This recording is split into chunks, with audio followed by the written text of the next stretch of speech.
इजलास दराजा वाक़े मकानी चूंडनि में मुबैना गामियुनि ख़िलाफ़ चङनि त इस्तीफ़ाऊं ॾियण ऐं मकानी चूंडनि जे ईंदड़ मरहलनि जे बाइकॉट समेत मुख़्तलिफ़ ऑप्शन ते क़ौमी चार फैसलनि बाबति कुझु देर अंदरि ब्रीफिंग ॾिनी वई।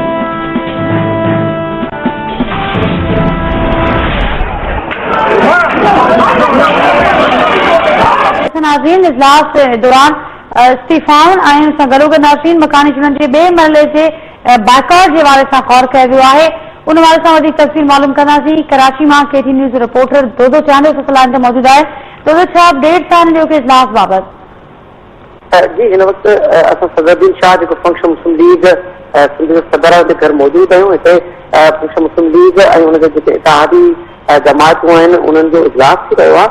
दिन अवामी नेशनल पार्टी बार मुस्तफ़ा हिते मौजूद आहे। बाबा गुलाम रहीम समेत मुस्लिम लीग नवाज़ ऐं ॿी जेके इतिहादी आहिनि। हिन जेको इजलास आहे फंक्शन मुस्लिम लीग छाकाणि त उन्हनि जे जेके कारकुननि जो वाक़ियो पेश आयो आहे तराज़ा वारो, उन जे हवाले सां हू हिकिड़े एहतजाज तरफ़ वञी रहिया आहिनि ऐं जिन ऑप्शन ते गौर कयो हुन में हिकिड़ो ऑप्शन इलेक्शन जेको मकानी इदारे इलेक्शन जो ॿियो मरहलो आहे उनजे बाइकॉट जो बि आहे ऐं हुन गॾो गॾु असेंबलियुनि सां बि एहतजाजनि जेको आहे इस्तीफ़ाऊं ॾियण समेत मुख़्तलिफ़ इशूज़ आहिनि जिन ते गौर वीचार कयो थो वञे।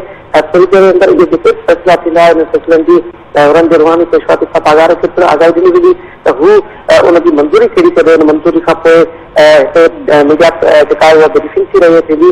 सदरुद्दीन शाह समेत जेके इतिहादी अॻवान आहिनि उहे उनजी ब्रीफिंग ॾींदा मीडिया खे ऐं उन में फैसिलनि जे हवाले सां आगाही ॾींदा। पर हिन वक़्तु समूरा अॻवान हिते मौजूद आहिनि ऐं सदरुद्दीन शाह जे घर अञा गॾु थी रहिया आहिनि। फंक्शन मुस्लिम लीग जा मुख़्तलिफ़ अॻवान मुख़्तलिफ़ सतनि में हुआ इलेक्शन जे हवाले सां उहे पहुची रहिया आहिनि। उहे जीअं ई हिते सभु गॾु थींदा त बाक़ाइदा तौर मीडिया ब्रीफिंग जेका आहे उहा पिणु शुरू थींदी। जी, वॾी महिरबानी मुंहिंजी तफ़सील ॾियण लाइ। दोदो नाज़रीन, दोदो चांदो के मुस्लिम लीग फंक्शन जे इजलास जे हवाले सां तफ़सील ॾेई रहियो हो।